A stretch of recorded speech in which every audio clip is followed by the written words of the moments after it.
بسم اللہ الرحمن الرحیم۔ السلام علیکم۔ کتاب عشق۔ حضور صلی اللہ علیہ وآلہ وسلم کے دوسرے صاحبزادے کا جب انتقال ہوا تو عرب کے کفار بہت خوش ہوئے۔ انہی رشتوں کی عرب میں بہت اہمیت تھی، مگر ابو لہب تو آپ صلی اللہ علیہ وآلہ وسلم کو تکلیف دینے میں دیکھ کر خوش ہوا کرتا تھا۔ جب یہ تکلیف آپ صلی اللہ علیہ وآلہ وسلم پر آئی تو اس کی تو جیسے عید ہو گئی۔ صبح ہوئی تو وہ گھر گھر یہ خبر پہنچانے لگا، آج رات محمد کی جڑ کٹ گئی اور وہ لاولد ہو گئے، نعوذ باللہ۔ اس کے بعد مکہ کے ایک سردار عاص بن وائل نے آپ صلی اللہ علیہ وآلہ وسلم کے لیے ابتر کا لفظ خاص کر دیا۔ جب بھی کوئی آپ صلی اللہ علیہ وآلہ وسلم کا ذکر کرتا تو وہ فوراً منہ بنا کر کہتا کہ ان کی کیا بات کرتے ہو، وہ تو ابتر آدمی ہیں، نعوذ باللہ۔ اس نے اس ابتر والی بات کو خوب پھیلایا۔ یہ بات دو دھاری تلوار کی طرح تھی۔ اس سے ان کا مقصد یہ تھا کہ آپ صلی اللہ علیہ وآلہ وسلم کو اپنے صاحبزادوں کے انتقال کا غم ستاتا رہے، اور دوسرا یہ کہ لوگوں کے ذہنوں میں یہ بات بٹھا دی جائے کہ آپ صلی اللہ علیہ وآلہ وسلم اپنی قوم سے کٹ کر اس درخت کی مانند ہو گئے ہیں جس کی جڑیں کٹ گئی ہوں اور وہ گرنے ہی والا ہو، استغفر اللہ۔ عاص بن وائل تنزن کہتا، یہ بے نسل رہ گئے، ان کا کوئی نام لیوا نہیں، ان کا نام مٹ جائے گا۔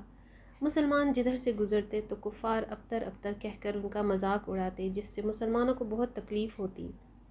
اللہ تعالیٰ نے لفظ ابتر کے مقابلے میں سورہ کوثر کو نازل فرمایا، اے نبی صلی اللہ علیہ وآلہ وسلم، ہم نے تمہیں کوثر عطا کیا، بس تم اپنے رب کی نماز پڑھو اور قربانی کرو، بے شک تمہارا دشمن ہی جڑ کٹا ہے۔ جب یہ سورہ نازل ہوئی اور آپ صلی اللہ علیہ وآلہ وسلم نے مخالفین کے سامنے پڑھی تو اس کے ادبی حسن سے مبہوت رہ گئے، لیکن انہیں لفظ کوثر کے بارے میں کچھ معلوم نہ تھا، چنانچہ وہ لفظ ابتر کو بھول گئے اور وہ لفظ کوثر کے پیچھے پڑ گئے کہ اس کا کیا مطلب ہے۔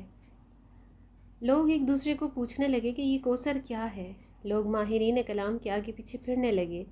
ہر بازار، ہر گلی، ہر کوچہ، ہر محفل میں بس ایک ہی لفظ کی تکرار رہ گئی، لفظ ابتر کے مقابلے میں لفظ کوثر کا صوتی حسن بہت زیادہ ہے، حتیٰ کہ لوگوں نے آپ صلی اللہ علیہ وآلہ وسلم سے اور آپ صلی اللہ علیہ وسلم کے ساتھیوں سے رجوع کیا اور لفظ کوثر کا مطلب پوچھا۔ اس طرح لفظ کوثر نے مخالفین کے پروپیگنڈے کے پرخچے اڑا کر رکھ دیے۔ وہ مخالفین جو ابتر ابتر کہتے پھرتے تھے، ان پر ایک زبردست ضرب لگائی گئی کہ تم مخالف ہی جڑ کٹے ہو، اللہ نے اپنے نبی کو تو خیر کثیر اللہ کا دین اور حوض کوثر عطا کیا، اولاد کس کی باقی رہی ہے، یہ تو سب مٹ جانے والے ہیں۔ اس وقت رواج تھا کہ خانہ کعبہ کے دروازے پر چیلنج کے طور پر کسی شعر یا کلام کو آویزاں کر دیا جاتا کہ اس کے مقابلے میں کوئی شعر یا کلام ہے تو لاؤ۔ اگر کوئی لے آتا تو پہلے والا اتار کر دوسرا آویزاں کر دیا جاتا۔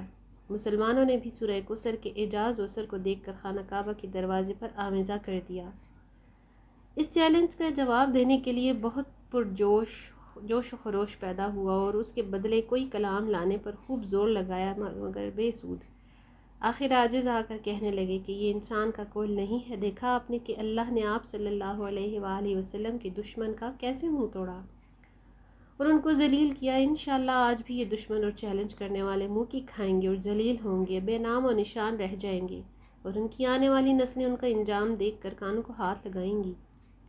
قرآن پاک میں ہے، اور ہم نے تیرے لیے تیرے ذکر کو بلند کر دیا، تو آپ صلی اللہ علیہ وآلہ وسلم کا ذکر تا قیامت اور اس کے بعد بھی بلند ہی رہے گا۔ سبحان اللہ۔